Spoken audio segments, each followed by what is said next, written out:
Hello, my name is Keith Thompson. I'm president of Asheville Civitan Club this year. I'd like to invite each and every one of you to join us for the upcoming television series, Spirit of Civitan TV. It's going to be on URTV, and we're going to be covering some of the important issues affecting our community. We're going to be meeting some of the civic leaders who are making a difference every day in the lives of our community, and making things better for our children and grandchildren, making this a better place in which to live. So we hope you will be able to join us and watch our series as it comes forward. Thank you. A minute or two early today. We've got a lot of business.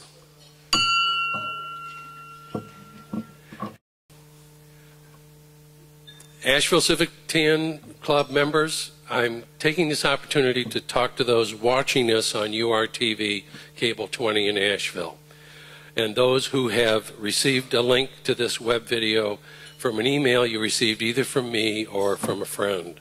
Asheville Civitan Club, in its 88th year, is a service organization that provides help to our children of all ages, and especially those with disabilities. Our donation to the Asheville Civitan Foundation provides scholarships for Buncombe County High School seniors. Each year, we interview applicants from each high school and award scholarships to students chosen by our selection team. In March, we award those scholarships. Watch for the webcast of this very important program. Asheville Civitan Club also awards to high school students from each school a Good Citizenship Award. This is awarded to students sponsored by teachers and counselors. Watch for this webcast in May. Our scholarship and Good Citizen programs are also broadcast on Asheville Educational Television Cable 16. We also support the Irene Wortham Center for Children with Adults developmental disabilities that are helped to reach their full potential. We also support the PEP program, Kids Voting, and other programs supporting children. Each week we present programs of interest to the community. If you would like to attend our meeting and hear community leaders like Representative Susan Fisher, call the number on your screen, call a member, or visit the website shown in the credits of this program. Now I'd like to ask Judd Porter to introduce today's speaker.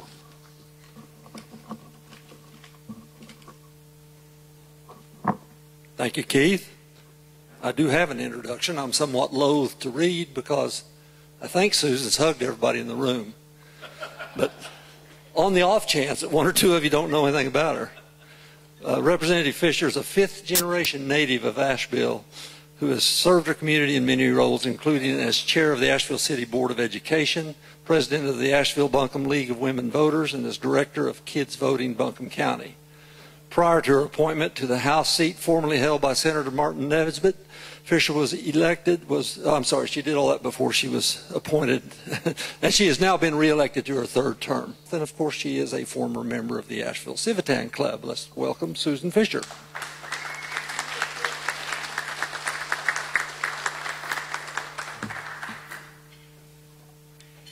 Good afternoon.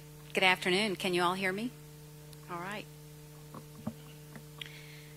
Well, it's a happy new year. 2009, I heard somebody say 2009 mighty fine yesterday. We're questioning that just a little bit in the North Carolina legislature, and I'll tell you why.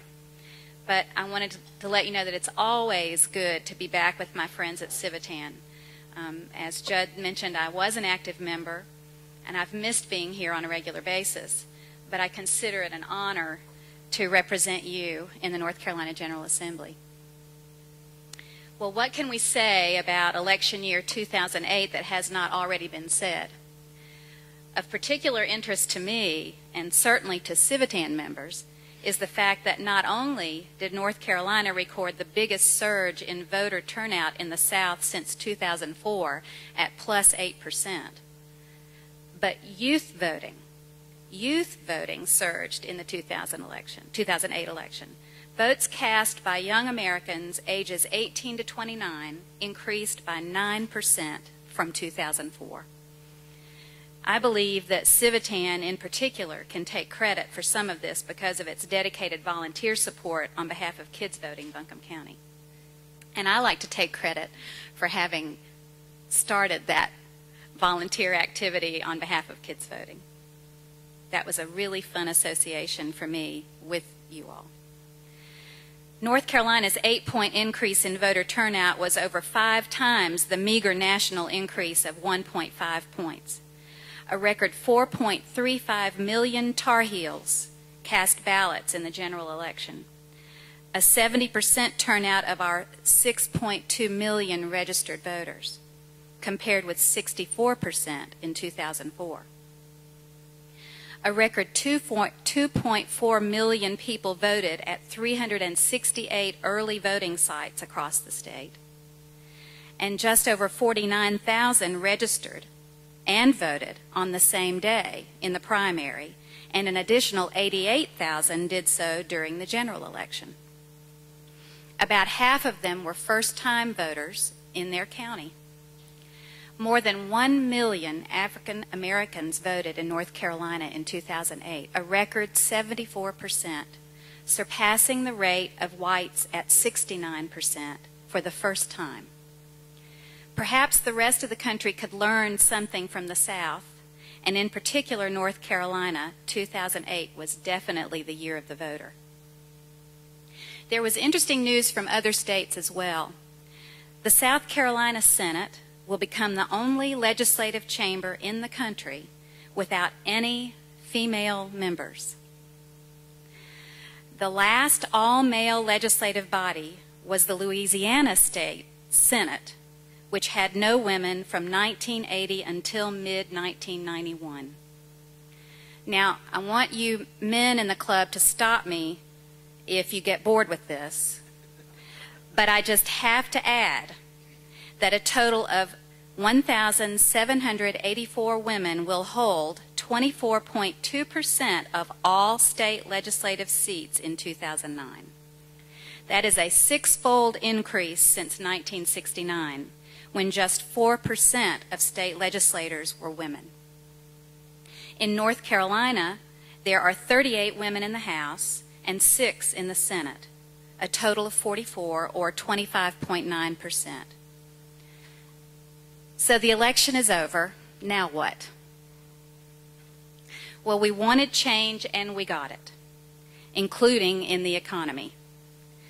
This will be the barometer of any direction in policy in North Carolina. But we are not alone. A survey by the National Conference of State Legislatures tells us that 44 states are concerned or pessimistic about the revenue outlook for fiscal year 09. 26 states are projecting fiscal year 2010 budget gaps greater than 5% of budget, and 13 states may face budget gaps in fiscal year 08, 09, and 10, including Georgia, South Carolina, and Virginia. So you can see why I'm looking so forward to going back to the General Assembly in January. North Carolina's economy is expected to slow significantly over the coming year as a consequence of stalled employment growth and struggles in housing and financial service-related industries, and the resultant drop in sales tax collections due to the impact that the recession is having on consumers. We all know this. We're all feeling this. All of this puts further demands on income assistance programs like Medicaid and on post-secondary education enrollment as folks look to retool who have been laid off from jobs. And North Carolina and most all other states are required, unlike the federal government, to balance the budget. So we will be looking to a new administration at the state and federal level to find ways to address some very difficult decisions. One summary I read recently imagined that rather than enacting sweeping changes, our government will be digging for change under the proverbial cushions of the living room sofa. So what are the potential issues for the 2009 legislative session? Opening day is Wednesday, January 28th, and the issues of concern to North Carolina are not that different from those of other states in the United States. There's the budget, of course, which will make funding for any new initiatives or any expansion very limited. Economic development and job creation, which we can hope will be jump-started by the Obama administration's plan to introduce an economic stimulus package, along with the creation of new infrastructure and green jobs. Education will continue to be a key area of focus as we look to stem the dropout rate while improving test results and accountability. Environment will be on the agenda with our attention still directed toward our state's fragile water supply. We need to continue to preserve our valuable natural resources, reduce our dependence on foreign oil, and in that vein, I wanted to let you all know that at a National Conference of State Legislatures conference recently, I saw T. Boone Pickens, who I was a little skeptical of at first. I knew a little bit of his background, but I'm telling you, he got the crowd fired up. And I believe he has some really good ideas, and I believe that President-elect Obama is listening. I think we will be working hard, especially in this recessionary period, to develop new green jobs and a new green economy. Health care, both in the area of mental health and the growing cost of the state health plan, are issues of continuing concern. North Carolina's infrastructure in a growing state population will need to be addressed as it affects schools, roads, universities, community colleges, water and sewer, and land conservation. And bond issues have been a topic of discussion. And on the one hand, why would North Carolina take on additional debt at such a precarious time in our economy? But then on the other hand, a new infusion of bond funding could stimulate economic growth and create jobs. Transportation will remain a priority as the North Carolina Department of Transportation will be under the microscope, as the press has sort of revealed to us of late, for reform and transformation. So we have plenty to do, but not a lot of money to do it with, at least in the near term. In this dire physical climate, flat funding may be considered a victory. The bottom line, states are battening down the hatches and bracing for the worst fiscal storm in decades.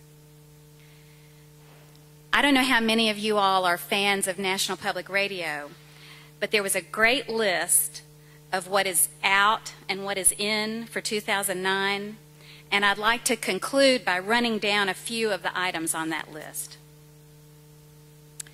Okay, on the list of things that are out are winter pedicures, in are thermal socks. Out is the dollar, in is change, as in Obama.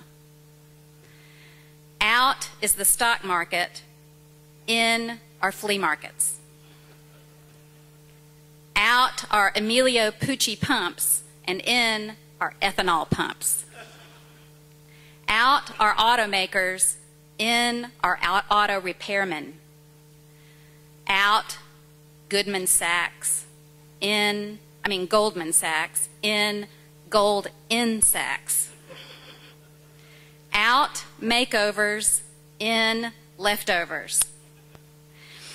Out, for, as in golf, in, sadly, foreclosure. Out is buying on credit, in is selling on consignment. Out is going to brokers, in, sadly, going broke. Out, second homes, in, second jobs. Out, 401ks, in, are you okay? Out, Rolexes, in, Rolades. Out, home sales, as I can definitely attest to, as my husband is in real estate, in, yard sales. Out, IRAs, in, IOUs. I believe that in this session of the legislature, the two words that will definitely be in are compromise and collaboration. And even in the economic doom and gloom, I look forward to doing just that on your behalf. I want to thank you so much for having me back to Civitan, and I'll be happy to answer any questions you might have, or try to answer any questions you might have. Thank you.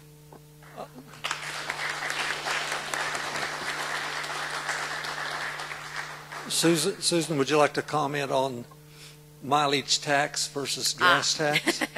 How did I know that was coming? Well, there are 2 or 3 states that are actually looking at doing this: Oregon, Idaho, and Minnesota. And they are studying a per-mile vehicle fee to eventually replace the gas tax, and that would go to pay for infrastructure maintenance and repair of roads and creation of new roads, etc.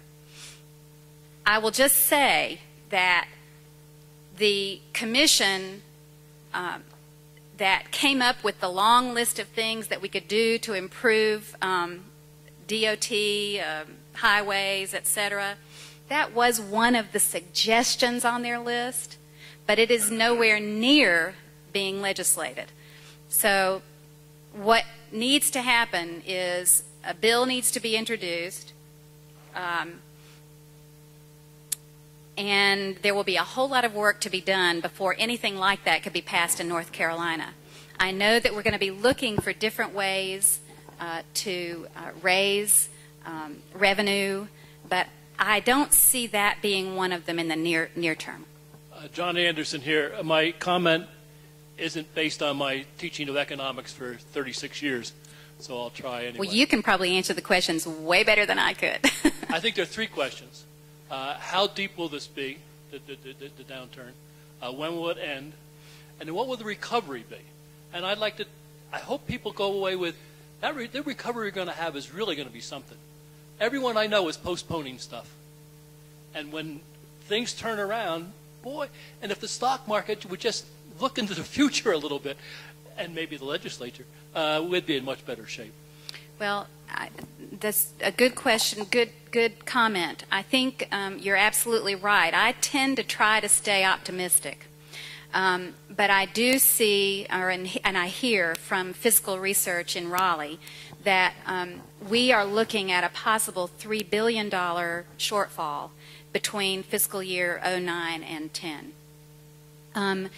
We will probably be, at least I've heard it predicted, that we will be among the states to recover first from the recession. It won't be, a sudden recovery. It'll be a slow and gradual recovery.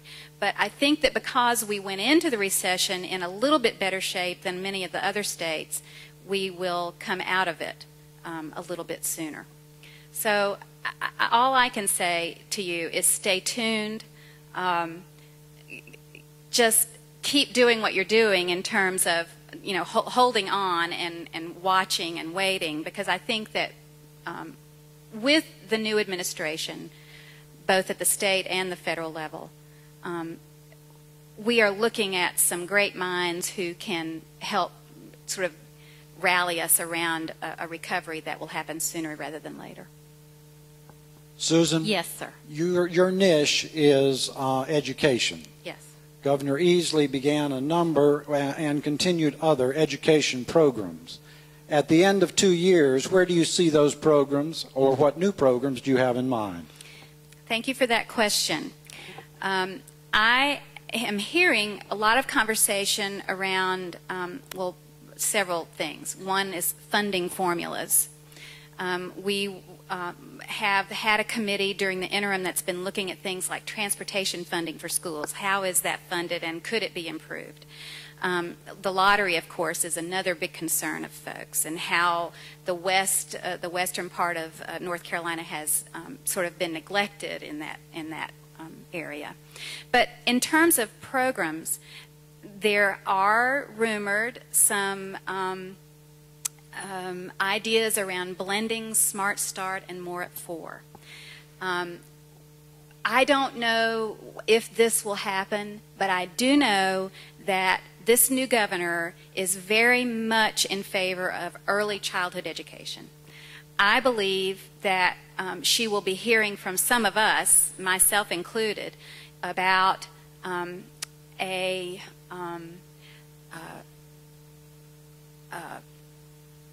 not just a kindergarten that is required in North Carolina, but a preschool requirement in North Carolina. We hear over and over again from psychologists, from scientists, from people who study development of children, young children, that the earlier you start with children, the better off you are. Now, that doesn't mean that you sit them down behind desks and start having them do rote sort of work. You help them learn through play, obviously. But we need, I believe, to have a required preschool education program for our children, not just for the ones who are the most needy. We do target preschool for some children who need that boost before they enter kindergarten and first grade. I think that it would be good for all of our children to have access to that. That's just one of many, many things.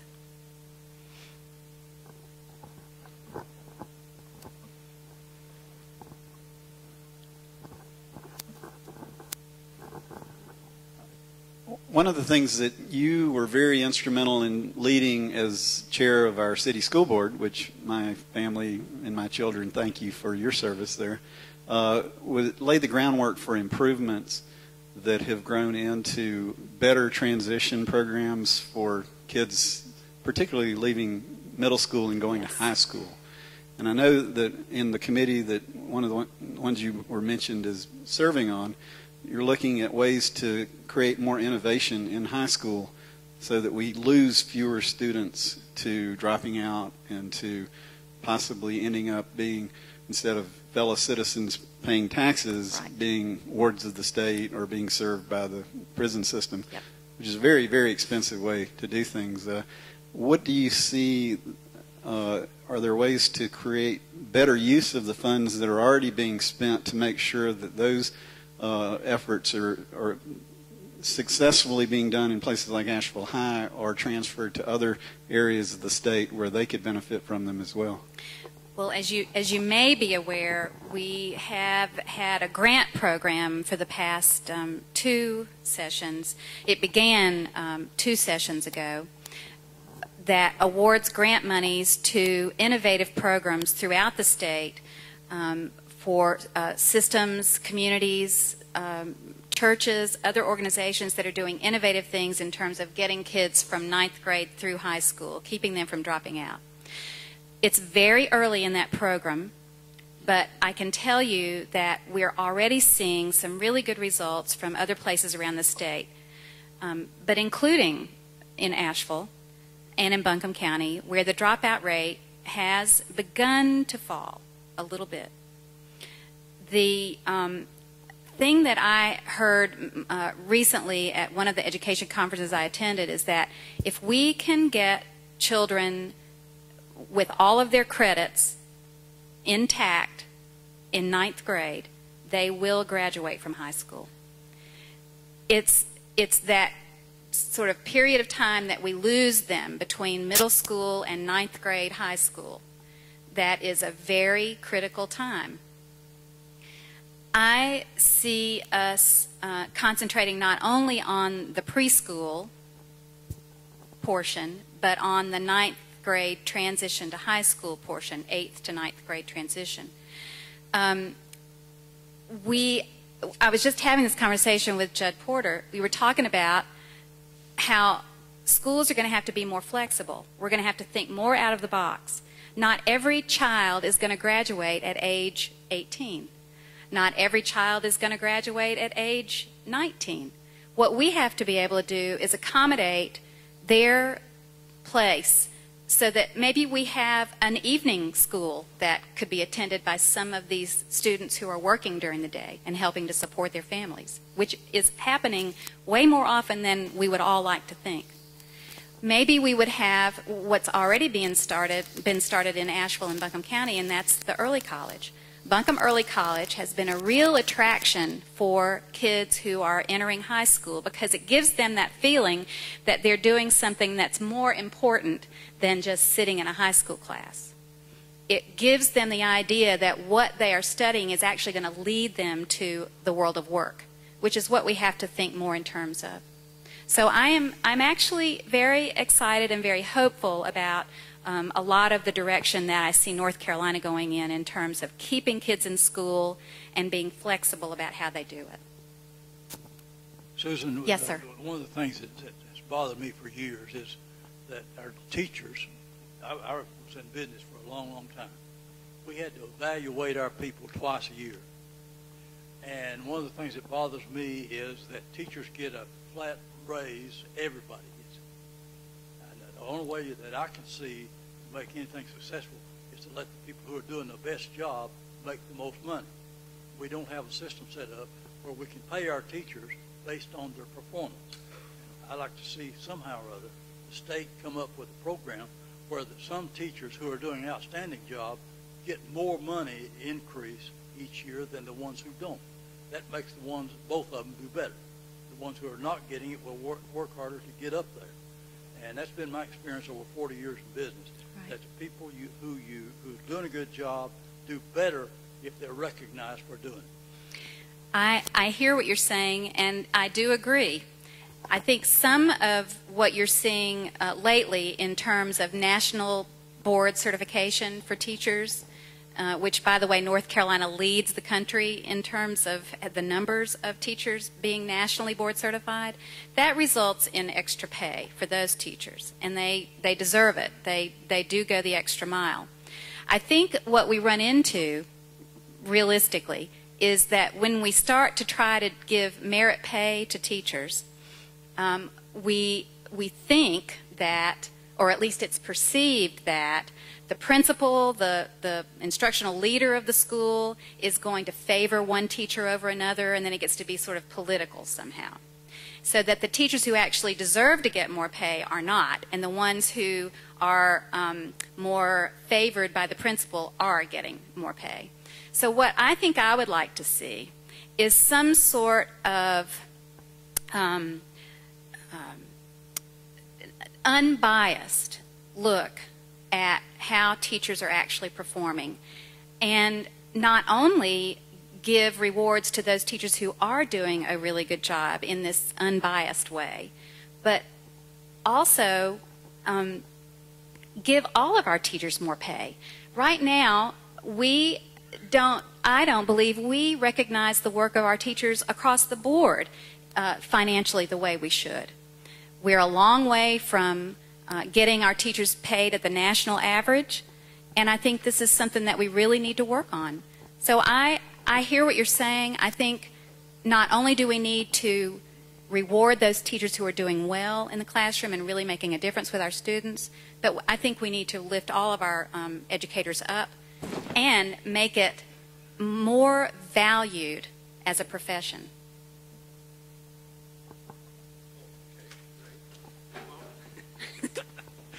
Thank you very much, Susan. Thank you. Yeah, good, great. And I have one little thing.